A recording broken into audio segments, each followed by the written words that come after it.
vamos entonces a hacer una actividad que tiene mucho de, podríamos decir, de cotidiano, algo tan cotidiano como hacer pan, hacer té, ¿no?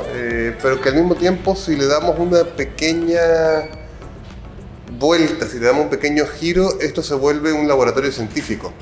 Porque a final de cuentas, cuando estamos cocinando, estamos haciendo química, estamos haciendo biología y estamos aprendiendo a manejar todas estas variables de maneras distintas. Entonces, un poquito eso ha sido como la inspiración para este trabajo práctico, y entonces vamos a hacer el trabajo, bueno, con la profesora Laura Tamayo, que ella se va a encargar más de la parte química, ¿ya? Profesor Roberto Arias, Andrés, ay, se me fue. Álvaro, ¡ay, qué horror soy! Perdón, Álvaro también nos va a ayudar. Y bueno, y eso. Entonces, ¿qué tanta experiencia han tenido con hacer pan? Yo sé que hay alguien aquí, por lo menos, que ha tenido este trabajo práctico y que le gustó tanto que se repite. ¿No? He visto cómo lo hacen. Ya. ¿Qué prepara su vainilla? Ya, ok. Sopaipilla. Interesante en muchos términos la sopaipilla, ¿verdad? Entonces, ¿qué es lo que estamos haciendo? ¿Ya? Bueno, a ver, primero que nada, unas cosas que tenemos que tomar de acuerdo. Bueno, ponernos de acuerdo primero antes de comenzar, ¿ya? Antes de comenzar nos lavamos las manos, obviamente. Que nada de lo que cocinemos toque estos mesones, ¿ya? Por eso que tenemos eso, ahí tenemos manteles, ¿ya? Pero el ideal es que el amasado lo hagamos directamente dentro del bol, ¿ya? Porque estos laboratorios son laboratorios docentes, entonces hay gente que hace a veces trabajo con bacterias o distintas cosas y no podemos asegurarnos de que todo esté 100% limpio a pesar de que se limpió y todo, ¿ya? Si alguien tiene pañuelos o cosas por el estilo, por favor sacárselos, lo mismo con cualquier pulsera, recogerse el pelo, porque es buena medida de seguridad en general tener el pelo tomado dentro de los laboratorios. Ojalá no comenzar con algo antes de que digamos, oigan, hagan esto, porque hay veces en que la gente, podríamos decir, que se arranca con los tarros y se complica un poco, ¿ya? No hace falta decirles que no corran. Y cualquier cosa que les llame la atención, pregunten. ¿Ya? Si pasa cualquier cosa, levanten la mano y digan, oigan, ayuda acá. ¿Sí? Y eso. Pero el objetivo principal de aquí es divertirnos, ¿ya? Entonces, esta es una receta, ¿sí? ¿Puede salir a hacer una llamada? Claro que sí. Esta es una receta que se la debo a la profesora Cecilia Allende del Departamento de Biología, así que nos ha resultado muy bien muchas veces, ¿ya? Entonces, para comenzar, lo primero que debiéramos hacer es dejar andando algo para poder seguir conversando, ¿ya? Entonces, ustedes tienen un paquete de levadura ahí sobre el mesón, tienen acá unas balanzas, y lo que les voy a pedir que entonces pesen 17 a 18 gramos de levadura, ¿ya? Le pongan un poco de azúcar, unos 5 gramos de azúcar, y le agreguen 10 gramos de agua, ¿ya? Para eso vamos a usar la balanza.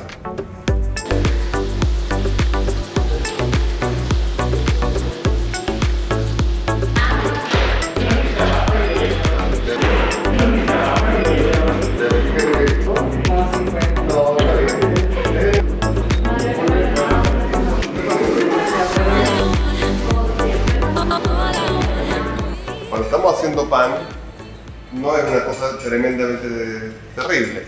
Es muy distinto cuando estamos haciendo un experimento, ¿no? Que ahí sí nos vamos a manejar en concentraciones exactas, ¿ya? Inclusive la pastelería, que es muy exigente, te da un margen de error, ¿ya? Mucho más grande que lo que te va a dar un laboratorio, ¿ya? Por eso es que esto es una experiencia que se facilita mucho en el sentido de que nos podemos equivocar y no va a haber problema, ¿ya? Entonces, ¿ya terminaron de revolver la levadura con el...? ¿Mm? No, la sal, el azúcar no. La sal no. Fíjense una cosa. Fíjense una cosa. Primero vamos a agregar primero el azúcar, el agua y la levadura y los vamos a dejar aparte. Esos van a estar activándose. ¿Qué pasaría? Uno de sus compañeros proponía que le pusiéramos sal. ¿Qué pasaría si le agregáramos 10 gramos de sal a esa mezcla? Si estamos poniendo levaduras que están vivas y las agregamos prácticamente...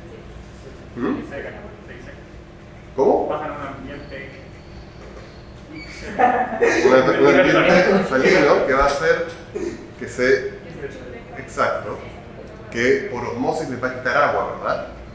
Entonces se van a quebrar. Entonces las levaduras no van a estar claramente vivas en esas condiciones. ¿Sí? Entonces, mientras dejamos que la levadura se active y que la vamos a ver activarse por el azúcar, en el bol grande pongan medio kilo de harina, por favor. En un bol grande. ¿Ya?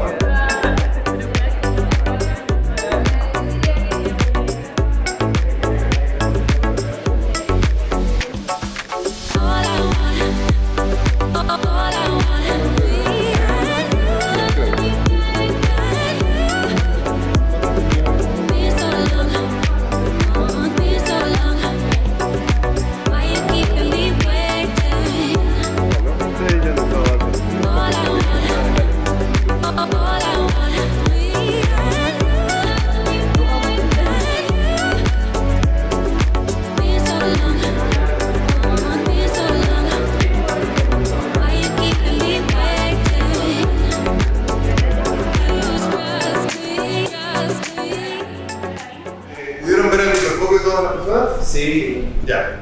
Entonces, vamos a ir con el siguiente paso de agregar las levaduras en un volcán en el centro. ¿Ya? Y después vamos a ir agregando la leche, el aceite. Vamos a revolver bien primero y después vamos a ver qué tan humectada quedó la mezcla. ¿Ya?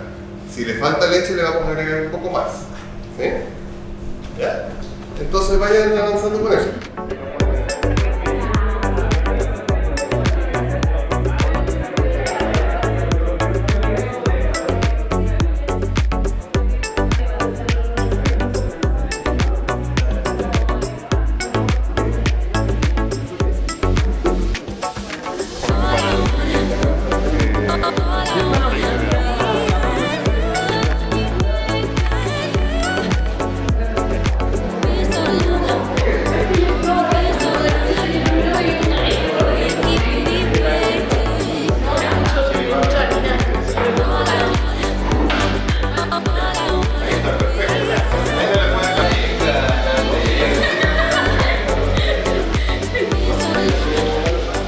Ahora, claramente lo que uno espera que ocurra es que desde esa masa original incremente el volumen, ¿ya? En un proceso que se llama leudado técnicamente, pero es básicamente la fermentación, ¿ya? Lo que fermenta en términos de la repostería, de la cocina, se conoce como leudado y es básicamente el proceso mediante el cual el hongo, Saccharomyces cerevisiae, que es el que uno tiene acá, es el mismo hongo que industrialmente se produce para hacer fermentaciones, sea alcohólica, sea de otro tipo de alimentos, como muchas veces el chucrut, lo que podría ser el yogur. En la industria se ocupa muchísimo, no obstante hay distintas variedades de hongo que efectivamente generan estos procesos de fermentación, ¿ya? Ahora, en este caso lo que nosotros vamos a tener es efectivamente el incremento en volumen de la masa, que le va a agregar propiedades, ¿no es cierto?, como la esponjosidad, como la corteza, ¿no es cierto?, y otras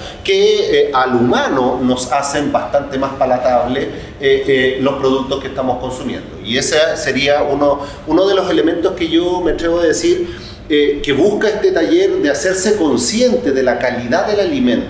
Ya uno muchas veces consume alimento porque, bueno, porque está en la mesa o porque lo pasa uno a comprar, pero no necesariamente tiene el criterio de evaluar qué calidad de alimento es el que estoy consumiendo. Mientras buscaba estas imágenes veía algunas que cuando o se pasaba la cantidad de levadura y generaba una costra muy grande pero poca sustancia interna del mismo pan, o cuando se quedaba corto y en realidad los panes no quedaban tan esponjosos como era necesario o como se busca para que la digestión haga bien. Yo creo que lo interesante de esto, no sé si venía en la siguiente, esa misma, muchos de estos productos que nosotros consumimos al día a día tienen directa relación con la calidad de la fermentación que se genera. Incluso elementos que uno puede estar consumiendo todos los días puede generarlo desde su propio consumo. Si ustedes mezclan un tarrito de yogur con 1 litro de leche y lo dejan almacenando un tiempo, obviamente los microorganismos que tiene el yogur van a contribuir a generar mucho más, a transformar esa leche, a fermentar esa leche y generar nuevo yogur. La gente no necesariamente hace estos procesos en su casa, pero es absolutamente realizable dentro de los insumos que uno tiene en el hogar, y un poco lo que se busca con este tipo de actividades es que uno, en lo que pueda, mejore la calidad de su alimentación, porque además agregan microorganismos a nuestra digestión que mejoran claramente el tránsito intestinal, la calidad de las deposiciones y en general nuestra salud, ¿ya? Por lo tanto, tiene mucho que ver con eso. Productos sumamente consumidos como los alcoholes, las cervezas, el vino, el yogur, lo acabo de mencionar, u otros como que en ocasiones pasan de moda, como la kombucha, ¿no es cierto? No sé si ustedes la ubican, es estas bebidas como viene del té, evidentemente, ¿ya? La gente lo tiene y a veces lo consume, se comparten los hongos, ¿no es cierto? Porque muchos de ellos están mediados por hongos, este SCOBY es una variedad de hongos, pero en otros casos por bacterias, ¿ya? No sé si Alejandro quiere agregar algo más. Básicamente, un poco una cosa que hay que considerar, ¿no? Estas son levaduras que hemos ido domesticando, ¿ya? En el caso de algunas de estas son mixtas, como se dice, ¿ya? Porque vemos, claro, este pan de esta estructura, eso es cuando se usan levaduras con bacterias del ambiente, ¿ya? Y en ese sentido hay que considerar esto: el pan contiene vida, ¿ya? O sea, el pan tiene vida, contiene en sí. Ahora, ustedes ya han tenido alguna exposición a esto, o sea, ¿qué es esto de ser vivo? ¿No? ¿Qué es lo vivo? Y lo vivo es mucho más que una lista de cosas. ¿Y por qué nos importa? Bueno, ustedes han escuchado hablar alguna vez de par de individuos, ¿no? Humberto Maturana y Francisco Varela eran profesores acá en la facultad, y ellos dieron a conocer una idea de qué es lo que se define como vivo, y ellos definieron justamente estas unidades autopoyéticas, ¿ya? Entonces, los seres vivos funcionan de esta manera: tienen un borde, ¿ya? Tienen una frontera que define dónde termina el ser vivo. Yo tengo una piel que define dónde termino, ¿verdad? La célula tiene una membrana que define dónde termina esa membrana. Y esa frontera permite entradas y salidas selectivas. Por eso es que no hablamos de que sea una barrera, sino una frontera. ¿Y cómo se construye esa frontera? Esa frontera se construye a partir de lo que yo como, de lo que yo mismo como, ¿verdad? Eso me va a permitir usar eso para construirme. Entonces, autoconstruirme, autogenerarme, autopoiesis, ¿ya? Y esa característica, el de que yo tome algo del medio y lo convierta en algo mío, es una característica muy clásica de todos los seres vivos. Es mucho más clásico, mucho más típico que cosas como el reproducirse, ¿ya? Porque cuando tú te encuentras con un ser vivo como una yegua, perdón, como una mula, ¿verdad? La mula no puede reproducirse, ¿verdad? Son estériles, pero están vivas, ¿no? Aquella gente que decide no procrear también está viva.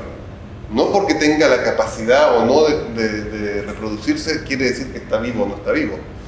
Pero sí, esta capacidad de autoproducirse es una constante que vemos más claramente. Entonces eso es un punto que uno a veces debiera considerar. ¿Qué es un ser vivo? Y este concepto de autopoiesis es muy utilizado a nivel científico en muchos lugares del mundo, mucho más que lo que se usa en Chile, y es un concepto que surgió acá mismo. Dame 2 segundos porque me gustaría enfatizar en lo mismo que dice Alejandro, porque creo que a propósito de la transversalidad del concepto, no es solamente la ciencia exacta, sino que un poco las ciencias humanas también lo utilizan. Y a propósito del esquema y de la estructura, que evidentemente menciona cómo el individuo, la entidad, interactúa con el medio ambiente, que es la imagen que nosotros tenemos acá, literalmente, nosotros en esta actividad estamos acá. Estamos mediando en la forma que tenemos de interactuar con el entorno, porque ya no es que simplemente consumimos lo que el entorno nos da, sino que en alguna medida nos estamos proveyendo de ese medio y estamos regulando lo que extraemos del medio para incorporar dentro de nuestra estructura. El hecho de que ustedes hagan pan no es solamente la gracia de compartir con otros, porque en alguna medida lo que estamos haciendo acá es ponernos de acuerdo con otro y elaborar el pan, porque por mucho que sea el pan que yo voy a elaborar para mí, no dejo de compartirlo con los demás. Y en términos de la lógica de Maturana, eso tiene que ver mucho con cómo uno interactúa con los otros y con el entorno. Por lo tanto, este tipo de actividades no solamente tiene que ver con generar conciencia respecto de lo micro, lo bioquímico, lo molecular, sino que también en términos de lo macro, en términos de cómo, como humanos, interactuamos con el entorno para mejorar nuestra calidad de vida en un sentido amplio y no restringido solo a algunos elementos. Y si yo puedo seguir con la volada de Maturana y de Varela, que da para mucho, ¿okay? Fíjense lo siguiente, esta frontera donde defino un existente y algo externo, también corre para nuestro sistema nervioso, ¿verdad? ¿Cómo me defino yo? Fíjense, yo he cambiado mucho a lo largo de los años, ¿verdad? Los átomos que me componen a mí no son los mismos que me componían hace 3 años. Y sin embargo sigo siendo Alejandro, ¿verdad? ¿Qué es lo que se mantuvo constante? Porque cambiaron todas las moléculas de mi cuerpo. Lo que se mantuvo constante es la organización interna que genera a Alejandro. ¿Y de dónde viene esa organización interna? Por un lado, la estructura celular, pero por otro lado, la información que lo fue armando a Alejandro, ¿ya? Y que esa información se recupera a sí misma, y es la información que procesa la información que viene del medio y se incorpora. Se fijan que al mismo tiempo que yo me creo bioquímicamente, me creo neurológicamente a mí mismo. Me autogenero neurológicamente. Por eso es que es muy importante lo que le vamos generando a los niños y a las niñas desde pequeños, ¿verdad? Porque cada experiencia les ayuda a generarse. Ahora, en sí, ¿qué es el pan, verdad? El pan en sí es un alimento bien complejo. Es una estructura molecular condicionada por los materiales y los métodos que usamos en su elaboración. Y fíjense que el pan, la historia del pan y la historia de la humanidad van muy en parejo. Fíjense que estas son evidencias arqueobiológicas de pan de hace más de 14.000 años. Esto es en el tiempo en que la gente todavía era nómade. La gente hacía pan, ¿okay? Cosechaba granos y tenían hornos a los cuales volvían, ¿okay? Y estaban haciendo pan con la estructura de gluten que usamos nosotros hoy en día. ¿Se fijan? Este pan tiene la misma estructura de gluten y de leudado, ¿okay? La gente hace 14.000 años ya hacía pan. Ahora, esta idea del pan que crece con las levaduras, ¿ustedes se pueden imaginar qué es lo que era hace 14.000 años? Esto era magia, ¿verdad? No había una explicación. Y fíjense que esto ocurre en esta zona del mundo, en el creciente oriental, o lo que es Oriente Medio.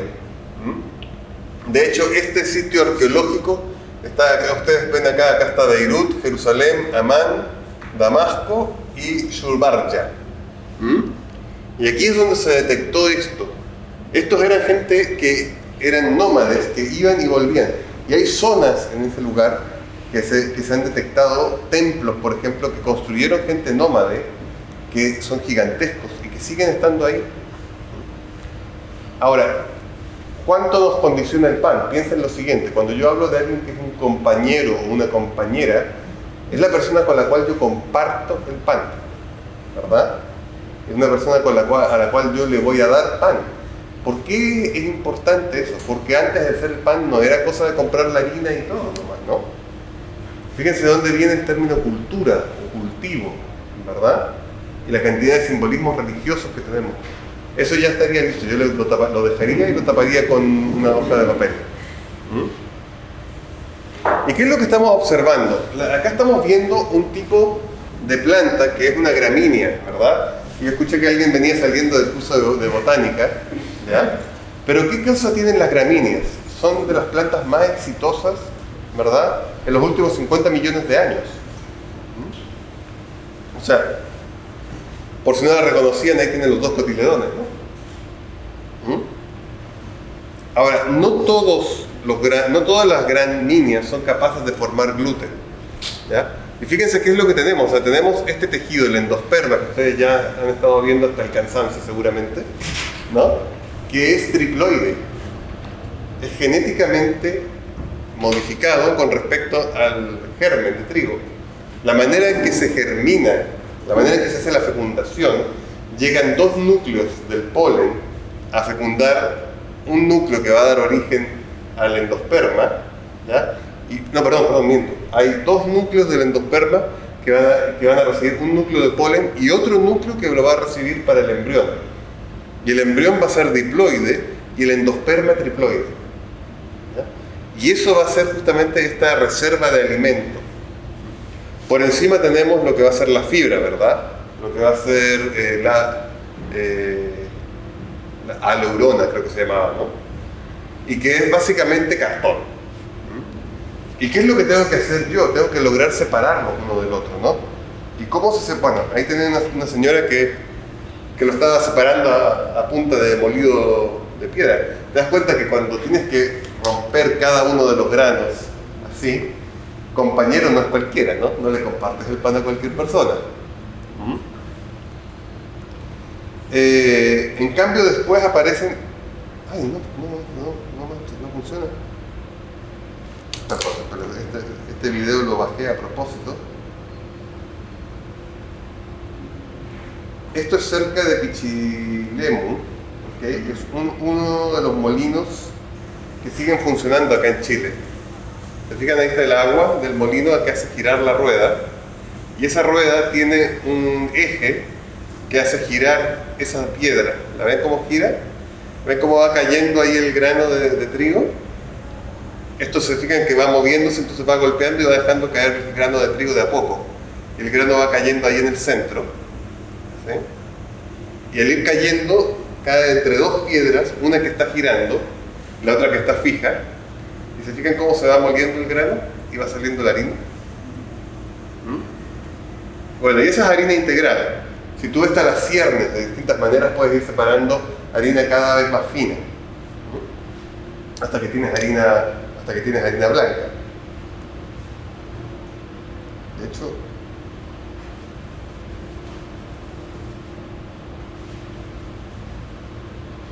entonces, ¿de qué está hecho el pan? ¿No? Lo principal que vamos a ver del pan tiene dos componentes grandes. Uno que son carbohidratos y almidón, y eso corresponde a prácticamente el 90% del peso seco. Y el 10 a 15% restante corresponde a proteínas. Esas proteínas generan una red que se llama gluten, que atrapa, que permite darle estructura al pan, ¿ya? Entonces,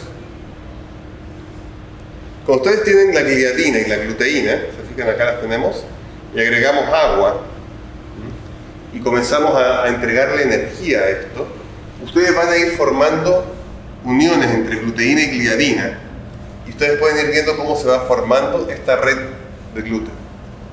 ¿Sí? ¿Y qué es lo que va a hacer la levadura? La levadura, por mientras, ustedes se fijaron cuando la logramos activar, comenzó a hacer burbujitas, ¿verdad? ¿Y qué es lo que está pasando ahí? Esas burbujas de dióxido de carbono van a quedar atrapadas dentro de este tejido, dentro de este enmallado de gluten. ¿Ya? ¿Sí tienes una pregunta?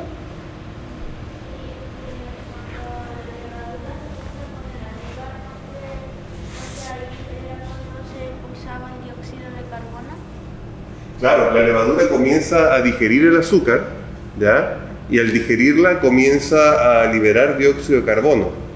Entonces comienza a agregarle burbujitas de gas acá en el centro. Entonces tú ves que esta malla que tienes ahí, tú generaste un enrejado que se va a ir llenando de burbujas. Y lo que va a pasar además cuando lo cocinemos es que esas burbujas van a crecer. Pero ¿qué es lo que queremos lograr? Que este enrejado, este enmallado de acá, se endurezca con el calor. Y eso le va a dar la estructura a nuestro pan. Pero al mismo tiempo que ese enrejado está haciendo eso, tenemos otra malla. Espérate. Ay, me falta una diápoca. La situación, a propósito de tu pregunta, es relativamente similar a lo que le pasa a los quesos, en términos de que tienen estos agujeritos, que también es producto de la liberación de gas, de la fermentación, y que en algunos casos se acumula, como en el gruyère, por ejemplo, que los hoyitos son muy grandes, o en los quesos que uno puede consumir en otros lados, que son hoyitos más chiquititos, pero también se van juntando. Es la lógica de la fermentación, que al liberar gas dentro de una estructura química determinada, va a generar agujeros o espacios que a uno le dan un poco más de sustancia o que lo hacen más palatable.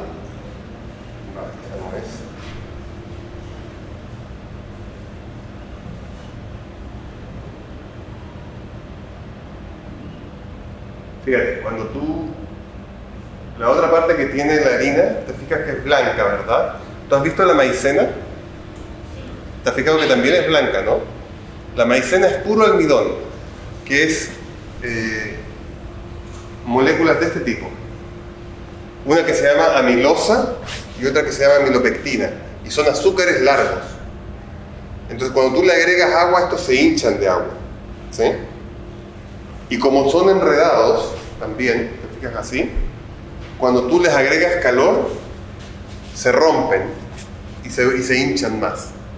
Entonces eso hace que sean digeribles mucho más fácilmente. ¿Sí? Entonces lo que tenemos que ahora hacer, ¿cómo vamos con el leudado? ¿Ha subido algo la masa o todavía le falta? Hola.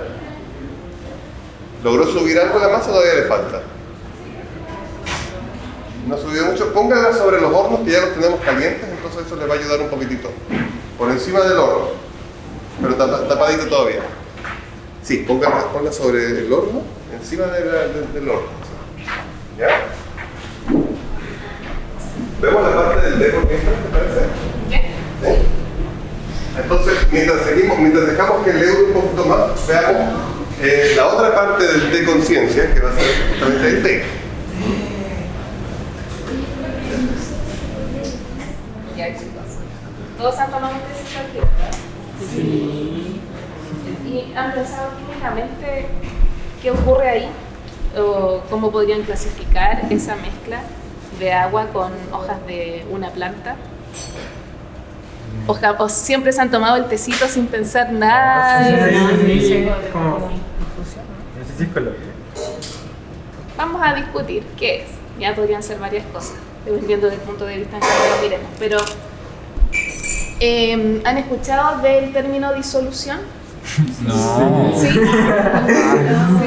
¿Cuál es tu nombre? Antonia.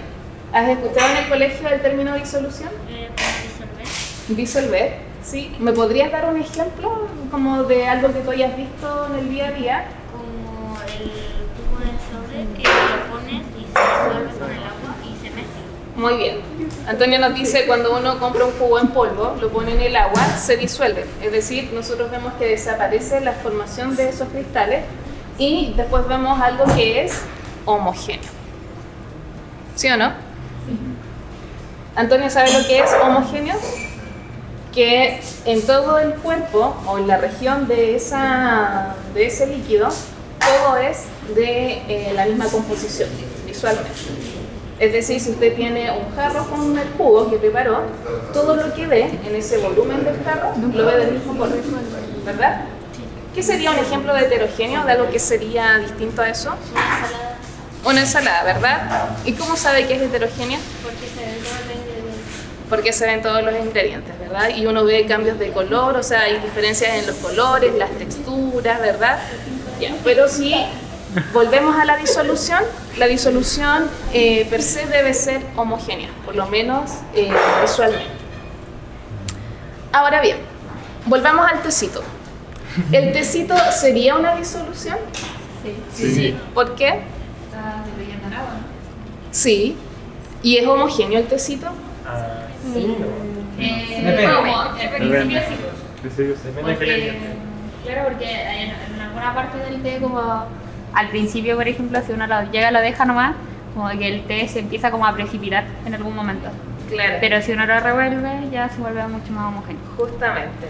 Antonio, ¿usted ha visto ese sólido que se ve a veces en el tecito? Por ejemplo, nos hacemos un tecito y nos demoramos en tomarnos ese tecito. Y de repente en el fondo de la taza o del vaso vemos como un residuo sólido. ¿Lo ha visto? Sí. Ya. Si eso ocurre, entonces ¿sería una disolución? Porque sabemos que la disolución tiene que ser homogénea. Se tiene que ver igual en toda su composición.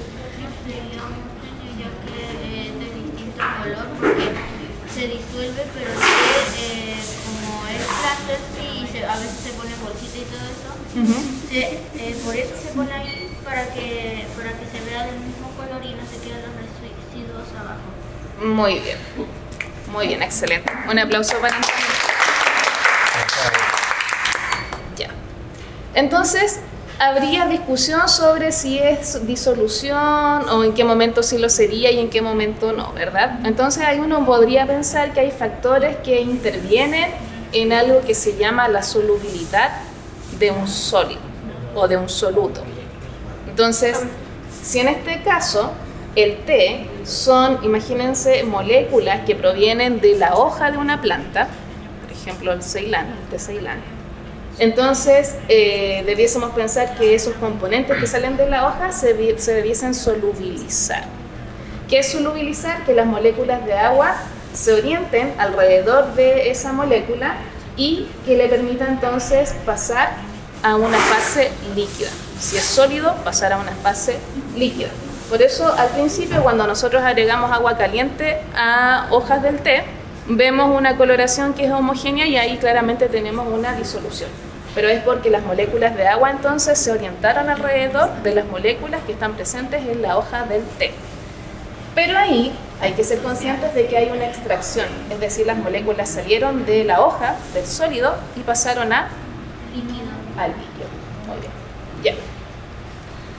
La temperatura sería un factor que afecte la solubilidad de esas moléculas, las que salen de las hojas del té. Sí. Cuando yo era chico, ¿Ya? yo dije, qué rico té helado, porque uno veía en las películas gringas primermundistas que la gente cuica siempre se pedía té helado y obvio yo también quería porque como yo sí yo no. Y me fui a hacer un té helado, fue horrible. Porque yo tenía el hielo, el helado, estaba así con él y no pasaba nada. Seguía así, no cambiaba de color. Y Claro. así que sí, por experiencia, sí, afecta. Afecta, ¿verdad? Entonces, si queremos tener un té intenso, con buena coloración, ¿nos conviene hacernos un iced tea, un tecito helado? No, por eso nosotros hervimos el agua, ¿verdad? Y con el agua recién hervida, entonces nos hacemos un tecito.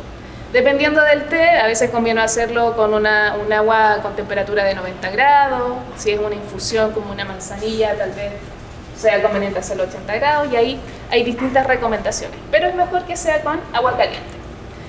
Ya, lo que le pasó al Carlito lo vamos a comprobar acá, ya, y lo vamos a comparar. De hecho, no tenemos hervidor, ¿o sí? Sí, claro. ¿Sí?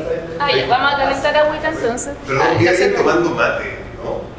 Qué rico El Álvaro, mate. por eso que Sí. estaba, ¿no? No, pero alguien más venía tomando Ahí mate. está la materia. Ah, ¿verdad? ¿Y qué pasa si le ponen agua hirviendo al mate? Se quema la hielo, sí, buena marketing. ¿Y por qué? Se pone amargo, de hecho, se pone amargo, sí. ¿Qué le pasará ahí a esos componentes que estaban presentes en la hoja de la hierba mate?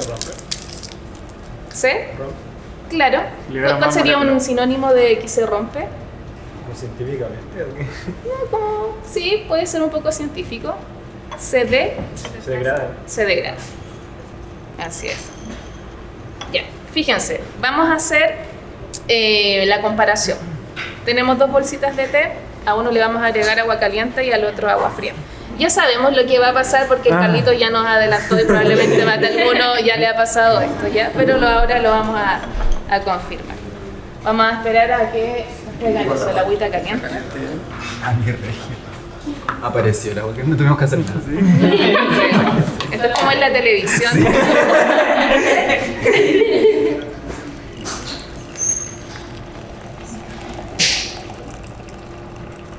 Después nos vamos a tomar un tecito de verdad, ¿ya? Este tecito no lo vamos a tomar porque lo estamos haciendo en un vaso de precipitado que quizás quisieron con el vaso de precipitado antes, pero... Yo me puedo sacrificar por el equipo. Está bien. Ya está el agua helada.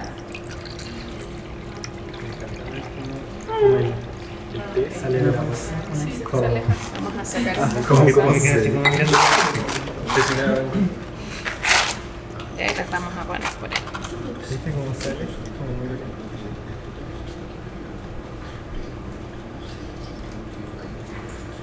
Ya, la diferencia es más que clara, ¿verdad? Hay un efecto entonces de la temperatura en la solubilidad de ciertos compuestos. Ya, si la temperatura es un factor que influye, ¿cuál podría ser un segundo factor también que influye en la solubilidad? La densidad del agua. La densidad del agua. ¿Podemos tener aguas con distintas densidades? No. Claro, como la igual. Yo diría que sí, podemos tener aguas con distintas O sea, densidades. la temperatura también. Claro, varía con la temperatura primero. Pero imagínense que en el agua tuviesen sales que son solubles. ¿Eso afecta a la solubilidad? Sí, pero ahí ya no podríamos hablar de agua pura, ¿verdad? Sino de una disolución, de hecho, también. Claro, la densidad podría ser un factor. ¿Qué otro factor? Algo que dependa, por ejemplo, de lo que yo quiero solubilizar y no tanto del solvente. La polaridad. La polaridad. Antonia, ¿has escuchado hablar de la polaridad de las moléculas? Creo que Ya, vamos a imaginar... mencionado estaba con mi mamá y como que mi mamá con mi papá dijeron algo de eso, pero yo no sé nada. Ya, lo vamos a discutir acá, ya lo vamos a conversar. La polaridad, así como para poder situarnos con algo quizá cotidiano, lo tenemos que imaginar algo que es afín al agua, ¿ya? ¿Por qué? Porque el agua, ya la molécula de agua, tiene una región a la que le vamos a asignar una carga negativa dentro de esa molécula. Pero hay otra región dentro de esa misma molécula que tiene una carga positiva. Entonces, mientras mayor sea la diferencia entre esas dos cargas, mayor polaridad va a tener. Si tiene una molécula que tiene la misma carga en toda su región, es decir, en toda su composición, entonces, ¿qué característica va a tener esa molécula? Apolar. Ya. Si el agua es polar, ¿cómo debiese ser la naturaleza del soluto que quisiéramos solubilizar? ¿Tendría que ser igual o tendría que ser distinta? Tiene que ser polar. Entonces, aquí hay una regla, Antonio. La regla dice que lo semejante disuelve a lo semejante. Entonces, si yo tengo un sólido que es polar y lo quiero solubilizar, voy a utilizar como solvente el agua porque es polar. Pero ahora, si yo tuviese un solvente que no es el agua, de que de hecho existen, y que fuese apolar, entonces no podría solvatar o solubilizar algo que es polar, ¿verdad? Por lo tanto, ¿qué podríamos concluir de las moléculas que están presentes en la hoja del té? ¿Que son polares o apolares? Polares. ¿Está de acuerdo con eso, Antonia? ¿Sí? Ya, muy bien. ¿Dudas? ¿Preguntas? ¿Algo que aportar? ¿Alguna experiencia? Eso se va a malzar después. Se va a enfriar y va a precipitar y va a quedar pegado a la pared. Esperemos que sí, que precipite. ¿Se han dado cuenta que en los test de mala calidad es mucho más rápido ese efecto? En cambio, en los que son un poco más caros, es difícil ver un sólido que decante en el fondo. ¿A qué se deberá? ¿Qué creen ustedes? De hecho, uno se podría preguntar, ¿las hojas de té que están dentro de esa bolsita serán 100% hojas de té? No. Claro, depende de la calidad. Entonces es muy probable que en los té de mejor calidad y en donde es difícil ver esa precipitación, ustedes tengan 100% hoja de té, ¿ya? Y en los otros alguna mezcla con quizás algunos preservantes que retarden la oxidación del té u otras cosas que no sabemos, ¿ya? Pero bueno. ¿Podemos hacer una pausa un cortito para que ¿Sí? pongamos el pan al horno? Ah, sí, ya, vamos al pancito y de ahí Pongamos el pan volvemos. al horno y después volvemos a esto. Sí. Lo pueden amasar un par de veces más, ¿ya? Hacen una pelotita, pueden hacer que se selle por debajo y ahora le dan su forma, ¿ya? ¿Le podemos? Le tenemos que hacer.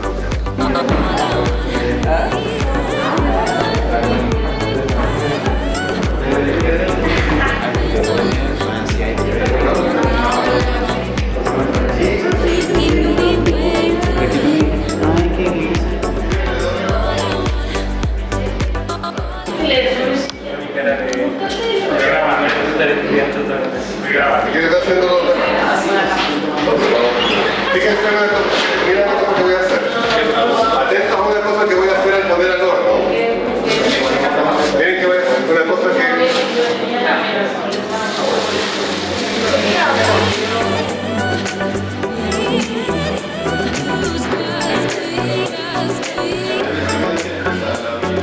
Un poquito de atención. Ustedes se fijaron que yo agregué un poco de agua al poner el pan al horno, ¿verdad? ¿Qué es lo que va a pasar con el agua dentro del horno? Ya, ¿y qué temperatura vamos a alcanzar dentro del vapor? 100 grados, ¿verdad? Entonces, yo quiero cocinarlo a 180 o 200 grados, ¿verdad? ¿Por qué le agrego agua? Y dejo que se mantenga un poco más frío. ¿Por qué? Va a hacer que suba el pan. Exacto. ¿Qué es lo que pasa? Cuando el pan, ustedes lo ponen en un horno muy caliente al principio, se va a hacer la costra del pan, ¿verdad? La costra del pan son reacciones de Maillard, son reacciones que ocurren en la superficie que se secan. Entonces, si yo agrego agua, evito que se seque la superficie por lo menos por unos minutos, y eso va a hacer que entonces el pan tenga posibilidad de subir un poco más.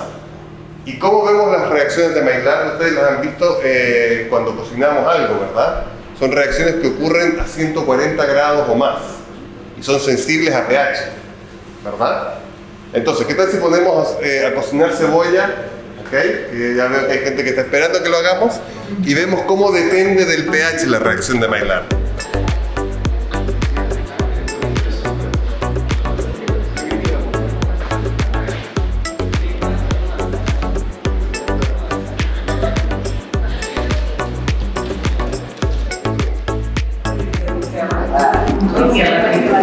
¿Se fijan qué es lo que hice? Tengo los tres sartenes calentando, tengo 60 gramos de cebolla, esta tiene un poco de bicarbonato, esta tiene un poco de vinagre, y esta no tiene nada, ¿verdad? Entonces pongámoslo a cocinar. Si la alcanza la sartén, mejor.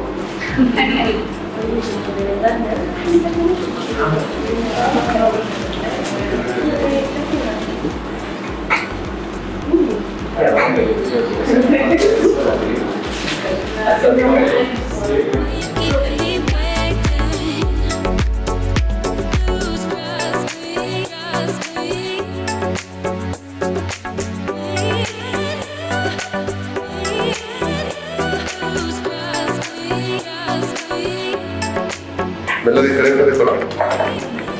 Pero se puso más verde. Entonces, eso es más la reacción de Maillard.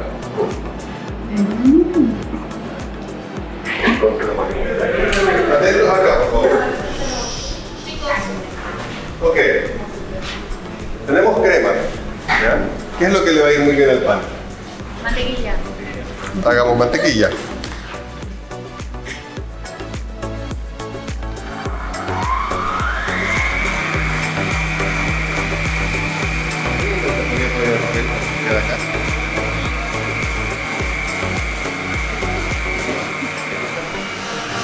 Ok, tenemos en este momento son burbujas de aire. ¿Ya? ¿Okay? Y tenemos la suspensión de la crema con las burbujas de aire. ¿Okay? Y las burbujas de aire están interactuando con la parte grasa de la crema. Y eso es lo que la está estabilizando como crema batida. Pero en la medida que yo siga batiendo más, estas van a comenzar a juntarse entre sí. Y van a dejar el aire afuera y van a separarse del agua. En el caso de la mayonesa, tú lo que tienes es una cosa que se llama lecitina. En la lecitina básicamente es una estructura así, es como un detergente. Entonces, la lecitina lo que va a hacer es que va a envolver la gota de grasa, ¿ya? Y la va a dejar en la suspensión de agua. Pues lo que tú quieres hacer para que sea más estable es que sea lo más chica posible. Entonces eso se llama justamente aceite emulsionado de café.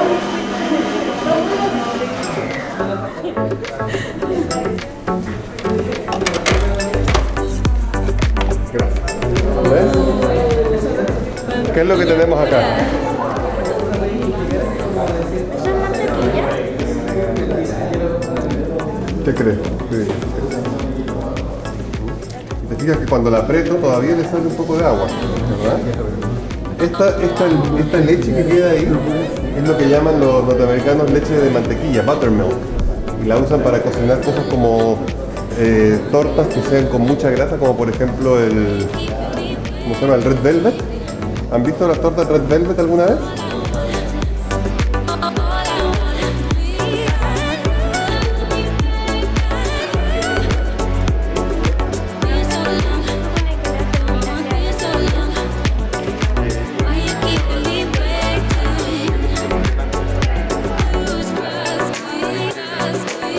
Un poco en la lógica de lo que hablábamos recién respecto de la levadura, el pan y algunos productos, yo creo que identificarlos, distinguirlos también nos da ciertos criterios de lo que estamos usando, lo que estamos consumiendo.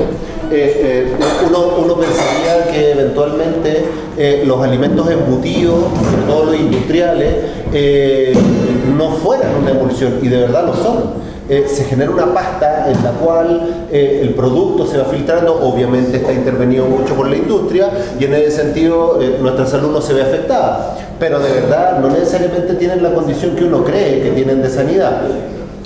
Y en ese sentido, el ejemplo que conversábamos con Alejandro cambia la molécula o los componentes que son parte de la emulsión, pero la mayonesa es otro de los productos que uno puede hacer producto de la mezcla de dos sustancias.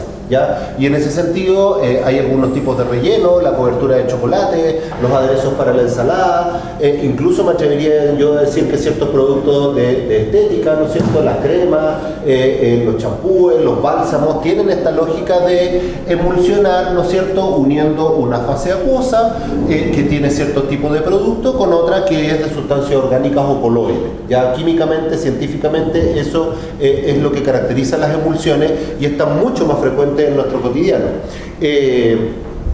Y también me parecía relevante compartirles, a propósito de lo que Laura le hizo ver, de una serie de otros productos que uno puede incluso cultivar en su casa que contribuyen a, no sé si mejorar nuestra salud, pero también poder ser consumido y que no necesariamente como el té o el café, en algunos casos son acelerantes y nos activan mucho, en algunas ocasiones es necesario, pero en otros como la menta, la canela, el jengibre, que está a nuestro acceso todos los días, puede ser parte de las infusiones que preparamos y, ¿por qué no?, un té de jengibre, un té de menta, un té de manzanilla e incluso ciertas combinaciones.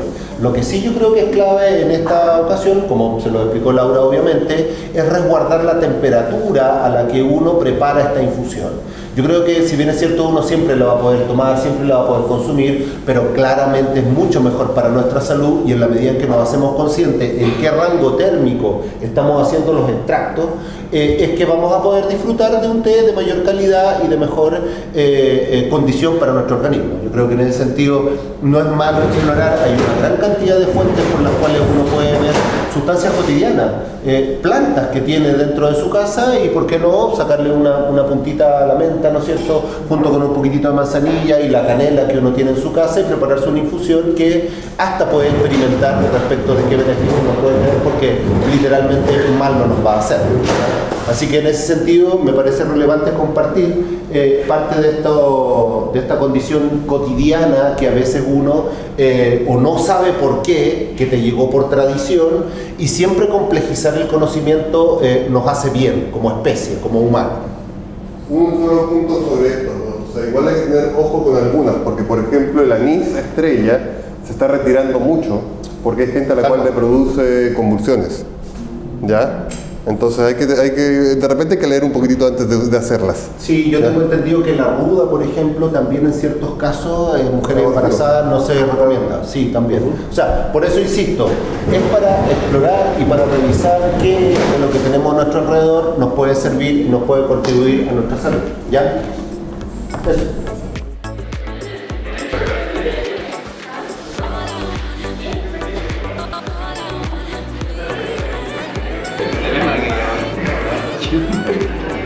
No, pero sí se ve súper bien.